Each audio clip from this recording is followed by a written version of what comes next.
Let's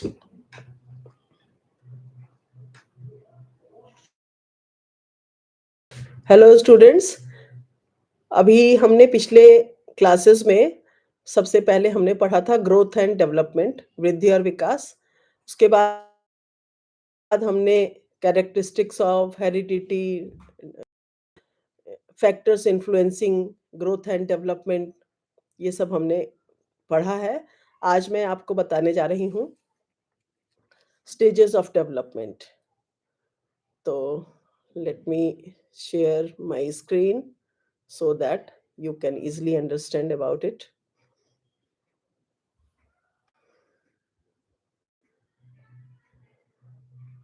Yes, now I am sharing my screen. Yes, our previous class, we factors influencing the development. Factors influencing the development वो हमने बता दिया था आपको कि हेरिडिटी फैक्टर्स होते हैं, biological factors, social nature, emotional factors, intelligence. ठीक है। आज मैं आपको बताने जा रही हूँ स्टेजेस ऑफ डेवलपमेंट, कि डेवलपमेंट के स्टेज है, उसके बाद उसके डेवलपमेंट की स्टेज किस एज में वो किस तरह से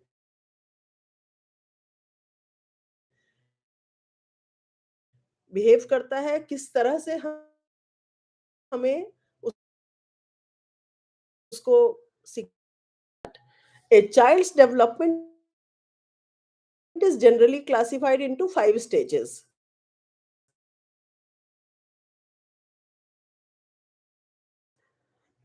वैसे इसको 3 पार्ट्स में डिवाइड किया गया है, लेकिन कुछ साइकोलॉजिस्ट मानते हैं कि इसको हम 5 स्टेजेस में मान सकते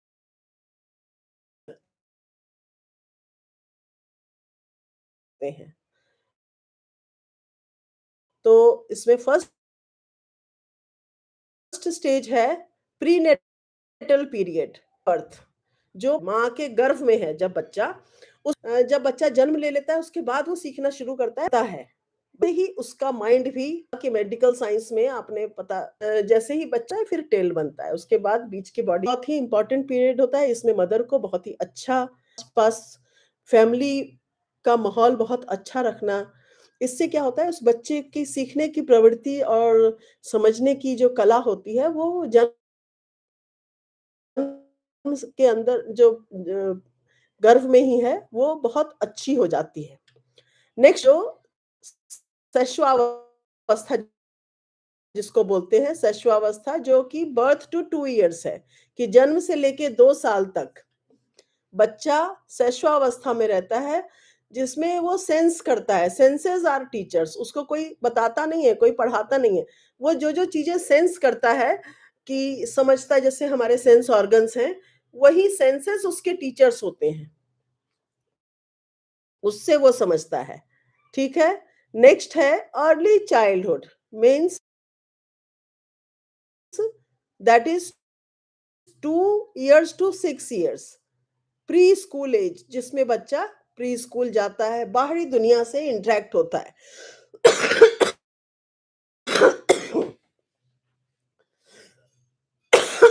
सॉरी।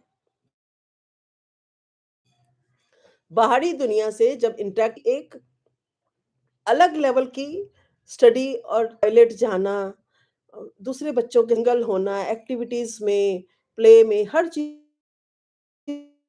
में बच्चा सीखना शुरू करता है। तो ये एक अलग लेवल की बच्चे की ग्रोथ स्टार्ट हो जाती है। नेक्स्ट है लेट चाइल्डहुड।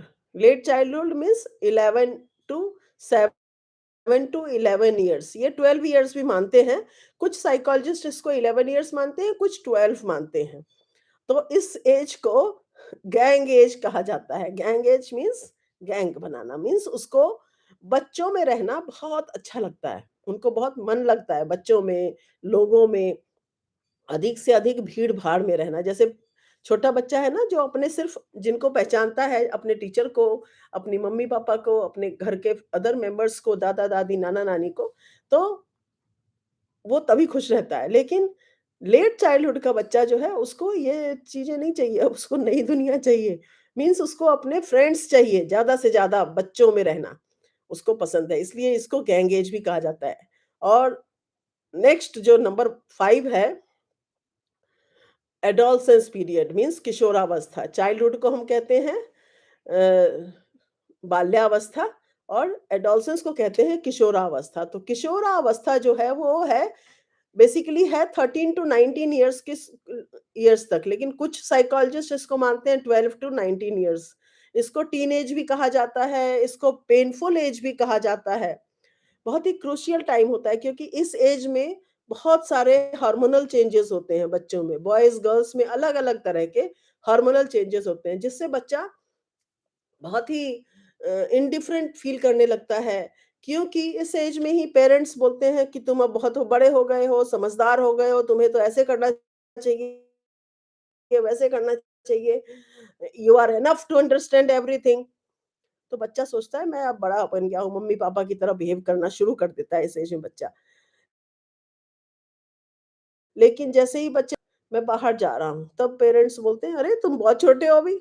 टीचर्स भी बोलते हैं, अभी से ये सब शुरू कर दिया है, अभी घूमने जाने का।" नहीं, नहीं, साथ चलेंगे, साथ में जाएँगे, ग्रुप में जाएँगे।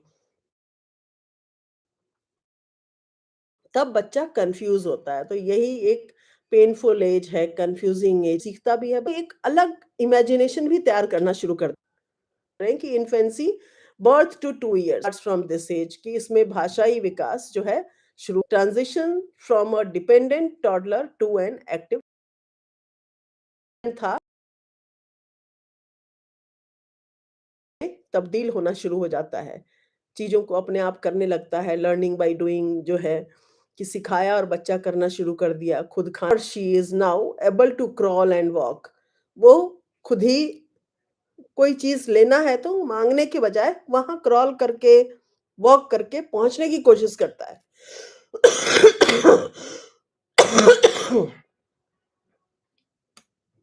Next one is, in terms of physical development, the stage of infancy records the most growth। कि जब फिजिकल डेवलपमेंट, शारीरिक विकास जब होता है तो इन्फेंसी जो है सबसे रिकॉर्ड में आगे बढ़ता है।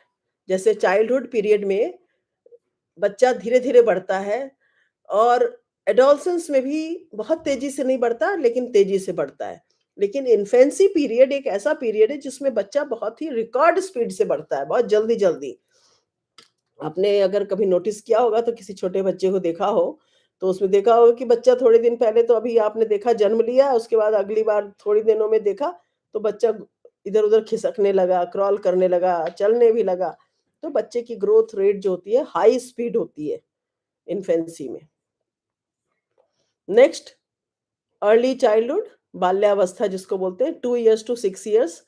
इन this stage children spend a lot of time playing with toys. ज़्यादा समय बच्चे का बीतता है खिलौनों से खेलने में, अपने आप में खिलौनों को समझने की कोशिश करना। At this stage, children do not attend the traditional system of education, but they start going to preschool or play school। इस स्टेज में बच्चों को ट्रेडिशनल वे में, कि बच्चा पूरी किताब कॉपी लेके और पढ़ने लिखने के हिसाब से नहीं, एक स्टार्ट होती है उसकी स्कूलिंग प्री स्कूल से, जिसमें वो बहुत ही हाई एफिशिएंट बच्चा होता है। बच्चे के अंदर इतनी क्वालिटी है कि बड़े-बड़े साइकोलॉजिस्ट ने, क्रो एंड क्रो ने भी बताया है कि इस एज में बच्चा 2000 वर्ड्स सीख सकता है। तो ये बहुत ही अच्छा पीरियड होता है। इसमें प्री स्कूल में बच्चा ज़्यादा से ज़्यादा खेलने के माध्यम से लोगों के साथ सीख जाता है। Children are self centric, egocentric at this stage, कि बच्चा जो सेल्फ सेंट्रिक होता है, वो हर चीज़ अपने दिखता है, अपने आप में ही वो घूमता रहता है। उसको लगता है कि मैं सबसे प्यारा हूँ, मुझे सब प्यार करें, मुझे ही देखते रहें, मुझे ही खिलाएँ। तो ये एक बच्चे के अंदर भावना होती है। जेलसी भी होती है कि बच्चा किसी और के साथ खेलना या अपने पेरेंट्स को या अपने खिलौने को कभी किसी से शेयर नहीं करना चाहता। Next is it is a sensitive period for language development. Yes, it is very true. बिल्कुल सच है ये कि सेंसिटिव पीरियड होता है बच्चे के लिए, बहुत अच्छा समय होता है लैंग्वेज को डेवलप करने में, कि बच्चा जैसे आजकल बहुत सारे बच्चे स्पीच थेरेपी और दुनिया भर की वो सब करवाते हैं, पेरेंट्स ले जाते हैं कि बच्चा बोल नहीं रहा। इसका एक ही मात्र कारण है कि पहले लोग जॉइंट फैमिली में होते थे और कोई कहीं से भी आया तो बच्चे से बातचीत होती थी उसकी। लेकिन आज बच्चा बिल्कुल घर में है, मम्मी-पापा हैं सिर्फ़, वो भी अगर वर्किंग हैं, तो उनके पास टाइम नहीं है, अगर वर्किंग नहीं भी हैं, तो अकेले उनको सारा काम हैंडल करना है। फिर मोबाइल आजकल बहुत ज़्यादा एक टाइम कंज्यूमिंग हो गया है पेरेंट्स के लिए भी। तो बच्चा वर्ड्स सुन नहीं पाता, तो बोल भी नहीं पाता। बाकी इसमें स्पीच थेरेपी वगैरह की थेरेपी की कोई ज़रूरत नहीं है। बच्चा जितना सुनेगा, इसमें है कि जल्दी से जल्दी आप स्कूल में डालेंगे, तो बच्चा उतना ग्रास्पिंग पावर उसकी स्पीड होती ही है और वो सीखना शुरू कर देगा। ऐसा हमने प्रूव किया है अपने पास कई बच्चों का, जो बिल्कुल नहीं बोलते थे और उन्होंने विदिन 2 वीक्स, 3 वीक्स कई सारे वर्ड्स बोलने शुरू कर दिए बच्चों के साथ। जबकि हमने उसमें कोई ऐसा नहीं किया कि थेरेपी कराई, उसकी कुछ नहीं कराया, बस उसको पढ़ाना-लिखाना क्लास में एक्टिविटीज़ के माध्यम से। Late childhood, that is 7 to 11 years. Here, a child joins the traditional system of education. Yes, अब वो उसने ट्रेडिशनल सिस्टम को जॉइन करना है, which is why this stage is known as elementary school age. That's why this age is also called elementary school age, कि बच्चा school as में आ गया, अब उसको स्कूल जाना चाहिए। This stage is also known as the troublesome age, कि थोड़ा सा परेशानी भी है इस एज में, कि बच्चे को हर चीज अब सीखनी पड़ेगी, पढ़ना होगा, उसको होमवर्क करना होगा, क्लास वर्क बताना होगा। तो बच्चा थोड़ा सा ट्रबलसम एज में भी माना जाता है। Then children devote more time to their peer group.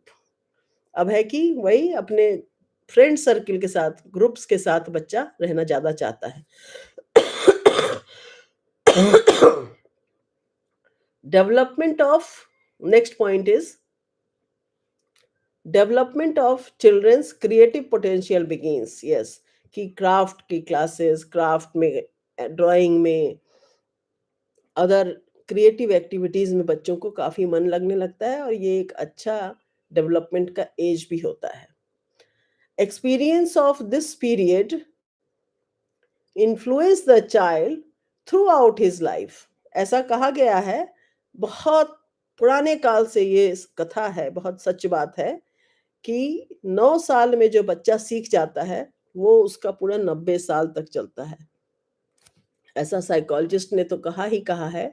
ये भारतीय संस्कृति में भी प्रूवन है कि एक लाइन बोला जाता था कि नन्हु सो गर्भे नन्हु, मीन्स जो बच्चा नन्हु होगा वो गर्भ से ही नन्हु होगा, मतलब गर्भ से ही वो सीखता हुआ आएगा, अच्छी चीजें सीखना शुरू कर देगा। लेकिन 9 साल तक जितना आप उसको जो सिखा देंगे, कि उसको नहाना है, टॉवेल कहाँ रखना है, अपनी चीज़ों को कहाँ रखना है, किताबें कैसे रखनी है, मतलब हर काम, खाना खा के प्लेट्स कहाँ रखने हैं, खाना कैसे परोसना है, हर चीज़ जो बच्चे को आपने 9 साल तक अगर सिखा दिया, तो आप बिल्कुल अच्छे टीचर और अच्छे पेरेंट हैं। तो वो हमेशा बच्चे के थ्रू आउट लाइफ ये 90 इयर्स तक चलता रहेगा। Next one is fourth point, adolescence और puberty, that is from 13 to 19 years. इसको टीन एज भी कहा जाता है और पेनफुल एज भी कहा जाता है, बहुत ही। क्यों? क्योंकि 13 टू 19 की स्पेलिंग में teen, T double E N आता है। 19 इयर्स तक बच्चा बहुत ही पेनफुल एज इसलिए कि हार्मोनल चेंजेस की वजह से बच्चा कई तरह हर हर बार सोचता है कि मैं बहुत बड़ा हो गया हूँ, मैं बड़ी हो गई हूँ, मम्मी-पापा की तरह बिहेव करने लगता है। उसको अट्रैक्शन होता है इस एज में, बॉयज़ को गर्ल्स के प्रति, गर्ल्स को बॉयज़ के प्रति, तो उससे भी बचना है। एक करियर बनाने का समय होता है, उसमें भी अच्छे से इंडल्ज होना है। फ्रेंडशिप में मन करता है कि हम फ्रेंड्स बनाएँ, फ्रेंड्स की बातें अच्छी लगने लगती है। तो इन सब में बच्चे को एक सही मार्गदर्शन, सही गाइडेंस मिलना बहुत ही ज़रूरी। Adolescence is the age of stress and storm. Storm इसलिए कि तूफ़ान आता है दिमाग के अंदर, कि क्या हो रहा है शरीर के साथ, क्या हो रहा है ये एकदम। हई रिवॉल्ट करता है बच्चा, कि विद्रोह करता है, क्योंकि उसको बहुत सारी जानकारी हो चुकी है, तो वो कि मैं पूजा नहीं करूँगा, मैं ये काम नहीं करूँगा, अपनी लॉजिक देने लगता है। तो स्टैनले हॉल ने कहा कि ये स्टॉर्म है, एक बहुत बड़ा तूफ़ान है, stress and storm. Next one is this is the most critical stage of a persons life. पता ही है ये, क्रिटिकल एज होता है कि पेरेंट ने बोला बहुत समझदार हो, अगले ही पल बोल दिया कि तुम बिल्कुल बेवकूफ़ हो। Also known as the stage of identity crisis, कि बच्चे की अपनी एक पहचान नहीं होती, तो बच्चा पहचान बनाने की कोशिश करता है, अपने आप को सिद्ध करने की कोशिश करता है। जो अगर नहीं कर पाया तो वो थोड़ी क्राइसिस में रहता है हमेशा, कि वो सोचता है मैं बड़ा हो गया हूँ, मुझे सब पहचाने, मैं अच्छा बनूँ, अच्छा करूँ, मैं हर जगह मेरी पूछ हो। और ऐसा नहीं होने पे बच्चा कभी-कभी क्या होता है, डिस्ट्रैक्ट होने लगता है। इसलिए इन सब इस एज में बच्चे के साथ एक दोस्त की तरह टीचर्स को और पेरेंट्स को बिहेव करना चाहिए। Next point is at this stage, adolescents faces many social, biological and personal changes. पता ही है कि adolescent age में बच्चे का बॉयज गर्ल्स के चेंजेस, जो बॉडी में चेंजेस होते हैं, बायोलॉजिकल जो चेंजेस हैं, वो पर्सनल चेंजेस होते हैं, उनके कई विचारों में बदलाव आता है, सोशल चेंजेस में, कि बच्चा सामाजिक रूप से कभी सहमत है, कभी नहीं है सहमत। एक उसकी पर्सनल चेंजेस में एथिक्स होती हैं, उसकी पर्सनल प्रिंसिपल होते हैं कि मैं ऐसा ही करूँगा, मैं ऐसा नहीं करूँगा, तो ये चीज़ें आती हैं। Next, this is the transitional stage where a person transitions from a child to an adult, कि ये एक बदलाव का एज होता है जिसमें वो एक बच्चा जो है, बच्चे से एडल्ट के रूप में एंटर करता है, आता है। That is why this age is also called transitional age of a child. Adolescents face adjustment problems. हाँ, ये बहुत बड़ी प्रॉब्लम होती है स्कूल में, बहुत सारी इसकी कंप्लेन आती रहती है पेरेंट्स की तरफ से भी और स्कूल की तरफ से भी, टीचर्स की तरफ से भी, कि बच्चा एडजस्ट नहीं करना चाहता, किसी भी मामले में हर चीज़ का विरोध करता है। तो ये एक एज है जिसमें हमें as a teacher, as a parent समझदारी से काम लेना होता है, बच्चे के साथ एडजस्टमेंट को थोड़ा-सा ट्विस्ट करके उसको समझाना होता है और कराना होता है। छोड़ना नहीं होता है, छोड़ना किसी भी परिस्थिति में, किसी भी हालात में किसी को भी एक अच्छा मेडिसिन नहीं है। अच्छा मेडिसिन है एडजस्ट करके सिखाना। थोड़ा-सा पेन होता है, थोड़ा-सा परेशानी आती है, लेकिन सिखाना। They become aggressive at this time, बहुत एग्रेशन होता है इनके अंदर, गुस्सा होता है। इसलिए बॉयज़ को अच्छे गेम्स में इंडल्ज कराना, फुटबॉल, क्रिकेट, जिसमें हेवी गेम हो, जिसमें बच्चा पूरी तरह से थक जाए। तब क्या होगा, उसका एग्रेशन कम हो जाएगा। क्योंकि इतनी ताकत हो जाती है शरीर में कि उस ताकत को निकालने के लिए अगर बच्चा खेलता है, आउटडोर एक्टिविटीज़ करता है, तो उसकी ताकत कम हो जाती है और वो फिर वो चैन हो जाता है। लेकिन नहीं हुआ, नहीं खेला, घर में बैठा, तो वो तोड़-फोड़ करना शुरू करता है चीज़ों को, मार-पीट करता है भाई-बहन के साथ, लोगों के साथ। ऐसे ही गर्ल्स भी, उनको एक्टिविटीज़, गर्ल्स को भी जो पसंद हो, स्पोर्ट्स पसंद है, डांसिंग पसंद है, सिंगिंग पसंद है, बजना पसंद है, बहुत सारी चीज़ें होती हैं, उनको भी उन सब चीज़ों में इंडल्ज करना चाहिए ताकि वो एक सही नागरिक हमारे देश के लिए बने, दूसरे देश, विश्व के लिए भी बने। भारत तो विश्व गुरु है ही, तो विश्व गुरु, जैसे हम child is the master of man, हम अपने बच्चों को गुरु ही तो बना रहे हैं पढ़ा के, तो वो भी अच्छा विश्व में एक गुरु, अच्छा गुरु तैयार बन होकर जाए। इन this stage thought becomes more abstract and logical, कि इस स्टेज में वो बहुत ही कभी एब्स्ट्रैक्ट हैं, लॉजिकल हैं, मतलब बहुत ही मतभेद है।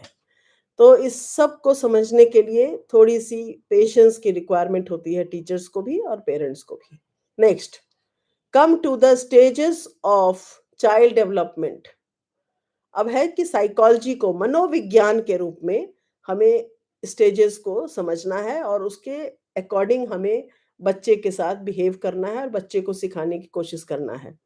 जैसे कि आप इस फोटो में देख पा रहे हैं कि एक बिल्कुल इन्फेंसी है, 0 टू 2 इयर्स का बच्चा, जो कि एक ट्रस्ट मूवमेंट बेसिक्स सीखता है। फिर नेक्स्ट आप देख रहे हैं इस पिक्चर में कि अर्ली चाइल्डहुड में 2 to 6 years play, imagination, language, सोचता है, विचारता है कि सूरज क्यों निकला, चाँद क्यों निकल गया रात में, बारिश क्यों हो गई, इस तरह की। और फिर उस पर विचार बनाता है अपने भाषाई पोएम्स के माध्यम से, एक शॉर्ट नोट के माध्यम से सीखता है कि डॉग क्या है, काऊ क्या है, कि उसके 4 पैर होते हैं, 1 टेल होता है, वो यही स्टेज है। Then middle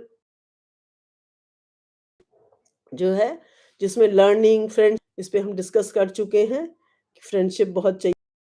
next one is adolescent, जिसमें बच्चा पे एक अच्छा जवान बच्चा तैयार है, 12 टू 18 इयर्स, 19 इयर्स तक। आइडेंटिटी इसकी एब्स्ट्रैक्ट थिंकिंग, इंडिपेंडेंस, कि बच्चा आज़ादी चाहता है।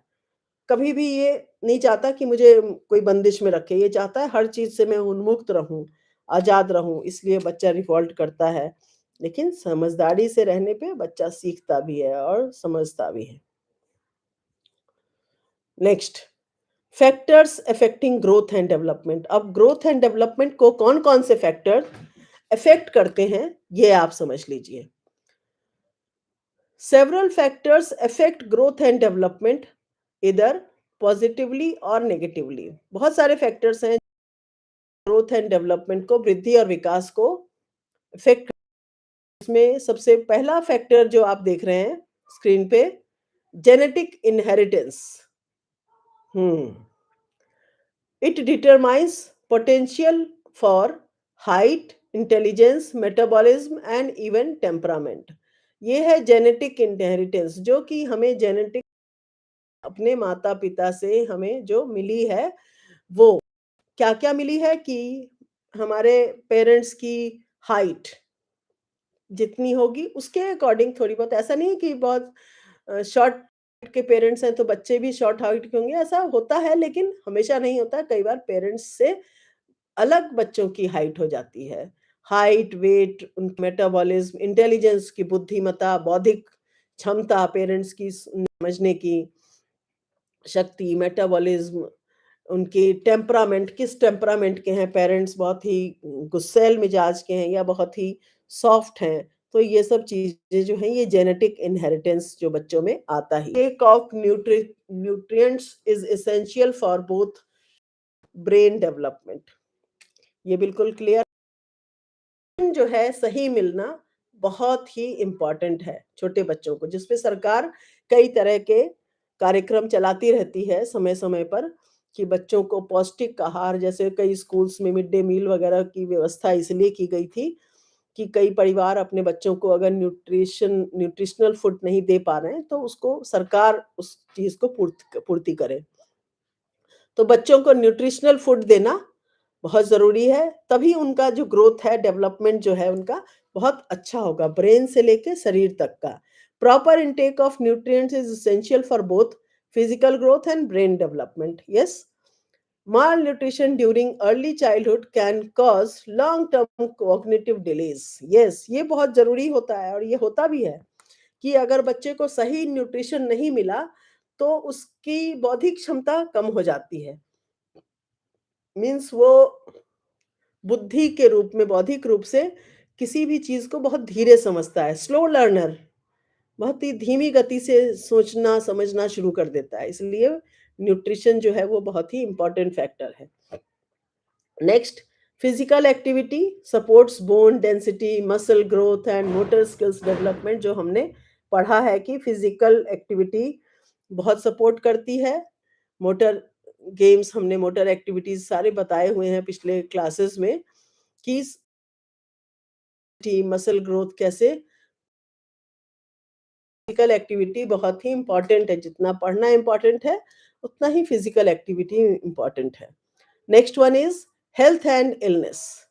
हाँ, ये जो मैंने अभी बताया कि फैक्टर्स अफेक्टिंग ग्रोथ, ये अफेक्ट करने वाले फैक्टर्स में ये चीज़ें कि हेल्थ एंड इलनेस, कि अगर क्रोनिक इलनेस है, किसी तरह की गंभीर बीमारी है, इन्फेक्शन है, कोई उसकी वैक्सीनेशन टाइम पे नहीं हो पाई, बच्चे को टीकाकरण जिसको बोलते हैं, टीकाकरण जो है वो नहीं हो पाया, delayed vaccinations can impair development, ये डेवलपमेंट को अफेक्ट करते ही हैं 101%।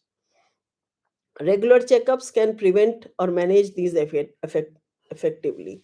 इसलिए डॉक्टर्स से समय-समय पर वैक्सीनेशंस की, उसके इन्फेक्शंस की, किसी भी तरह की डिले जो जाँच में होती है, वो नहीं होनी चाहिए, वो टाइमली मिलनी चाहिए बच्चों को, ताकि उस चीज़ को वहीं रोक दिया जाए। नेक्स्ट इज़, इसलिए डॉक्टर्स के पास बच्चों को ले जाना, उनके रेगुलर एक जाँच कराना इम्पोर्टेंट होता है। Next one is environment.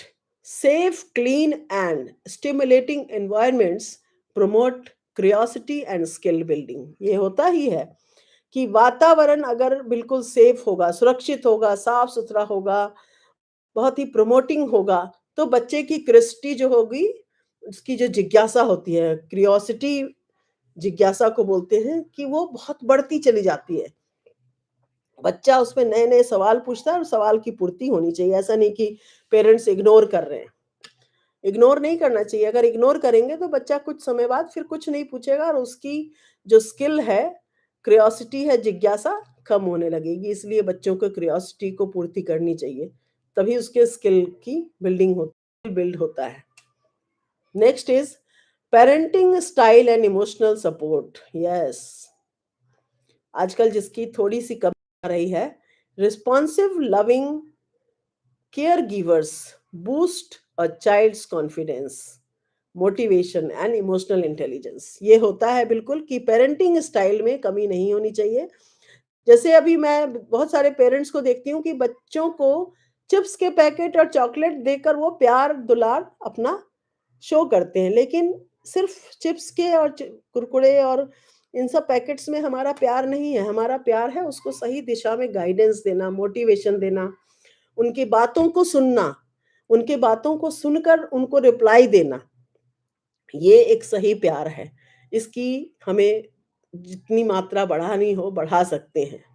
इसमें कमी नहीं होनी चाहिए। Next one is education and early learning exposure. हाँ, अर्ली चाइल्डहुड एजुकेशन प्रोग्राम्स ले the foundation for life long learning habits. बचपन का पढ़ाई में की हुई पढ़ाई एक्टिविटीज, ये हमारी लाइफ लॉन्ग चलती है, इसलिए इस पे हमें बहुत ध्यान देने की जरूरत है। बहुत सारे पेरेंट्स बोलते हैं कि बच्चा 7 ईयर का हो जाएगा तब स्कूल जाएगा, बच्चा 8 ईयर का हो जाएगा तब स्कूल जाएगा, तब तक बहुत डिले हो जाता है, क्योंकि बच्चे की 18 मंथ से वर्ड्स की 2000 वर्ड्स लर्न करने की क्षमता होती है, और उस क्षमता को पूर्ति नहीं होने पे बच्चा धीरे-धीरे स्लो लर्नर कैटेगरी में आ जाता है। इसलिए early education is very much important. It gives much more exposure. Next, आप बॉक्स देख रहे हैं, इसमें factors affecting growth and development एक चार्ट में आप देख रहे हैं यहाँ सर्कल में, कि ये एक, इसको इसलिए ऐसा पिक्चराइज किया गया है कि ये है एक सन। सन से आपको कितनी सारी चीजें मिलती हैं धरती पे, तो इसी तरह से इसको बनाया गया है कि फैक्टर्स अफेक्टिंग जो वृद्धि और विकास में क्या-क्या अफेक्टिंग है। सबसे पहले है न्यूट्रिशन, बच्चे का पोषण। उसके बाद है जेनेटिक्स, जो जेनेटिक्स उसको बायोलॉजिकल पेरेंट्स से मिली हुई चीजें। फिर आया एनवायरनमेंट, जेनेटिक्स में एक भी ये है हेरिडिटी, इसको भी कहते हैं। नेक्स्ट है एनवायरनमेंट, अब वातावरण से क्या मिल रहा है, कैसा मिल रहा है, वातावरण सचमुच उस बच्चे के योग्य है या नहीं है। देन फिजिकल एक्टिविटी, कि बच्चा पूरे दिन काउच पोटैटो बना हुआ है। काउच पोटैटो मीन्स कि पूरे दिन बैठा है, टीवी देख रहा है, मोबाइल देख रहा है, कंप्यूटर देख रहा है, फिजिकल एक्टिविटी नहीं हो रही, तो भी बच्चे का विकास बिल्कुल भी नहीं होगा। कुछ समय तक आपको लगेगा कि हमारा बच्चा तो मोबाइल पे हर काम कर लेता है, सीख लेता है। पेरेंट्स बोलते भी हैं कि हमारा बच्चा तो यूट्यूब खोल देता है, यूट्यूब में ये कर लेता है, वो कर लेता है। Okay, that is good. लेकिन फिजिकल एक्टिविटी अगर नहीं होगी तो बाद में लॉन्ग टर्म में आपके बच्चे के अंदर बहुत सारे डिफेक्ट्स शुरू हो जाएँगे। फिर है स्लीप, प्रॉपर स्लीप। आज के इस दौर में ये इसकी बहुत कमी होती जा रही है। पेरेंट्स बोलते हैं, काउंसलिंग के लिए आते हैं हमारे पास और बताते हैं कि बच्चा हमारा 2 बजे रात को सोता है, 1 बजे सोता है और सुबह फिर उठता ही नहीं है स्कूल जाने के लिए। इसका रोज़ स्कूल स्किप हो जा रहा है। तो इसमें बच्चे की कोई गलती नहीं है, कहीं से भी कोई गलती नहीं है। आपको रूटीन सुधारना होगा कि आपको मोबाइल फ़ोन्स, टीवी और अदर इलेक्ट्रॉनिक गैजेट्स की थोड़ी टाइम लिमिट करनी होगी, ताकि बच्चा सही समय पर सोए। क्योंकि एक बच्चे को 8 से 9 घंटे सोने की बहुत ज़रूरत है। अगर नहीं सोता है, तो उसका माइंड, जो उसका ब्रेन है, उसकी बॉडी ठीक से वर्क नहीं करती। आप खुद सोचिए कि आप कभी शादी में जाते हैं, रात को अगर जग जाते हैं, कहीं पार्टी फंक्शन में जाते हैं, जग जाते हैं, तो दूसरे दिन आपका किसी काम में मन नहीं लगता, कुछ नहीं करता। तो ऐसे ही बच्चे का भी होता है कि बच्चा भी सेम इसी तरह से लेथार्जिक, बहुत ही डल, बहुत ही थका हुआ फ़ील करता है, ठीक है? इसलिए ये आपको बहुत ध्यान देने की ज़रूरत है। नेक्स्ट है प्रिंसिपल्स ऑफ डेव हम नेक्स्ट क्लास में आपको फिर बताएँगे, ताकि आपको अच्छी तरह से वो क्लियर हो पाए। जो मैंने ऊपर बताया, इन सबको आपको अच्छी तरह समझने की रिक्वायरमेंट है, तभी आप एक अच्छी गाइडलाइंस बच्चों को दे पाएँगे। हम बहुत बोलते हैं कि हमारा बच्चा ऐसे नहीं कर रहा, हमारा बच्चा ये नहीं कर रहा, लेकिन बच्चे के साथ आप कैसा कर रहे हैं, कैसा बिहेवियर रख रहे हैं, क्या कर रहे हैं, इस पे भी बच्चे का बहुत निर्भर करता है, रहन-सहन। ये उस पे भी as a teacher, as a parent ध्यान देने की ज़रूरत है।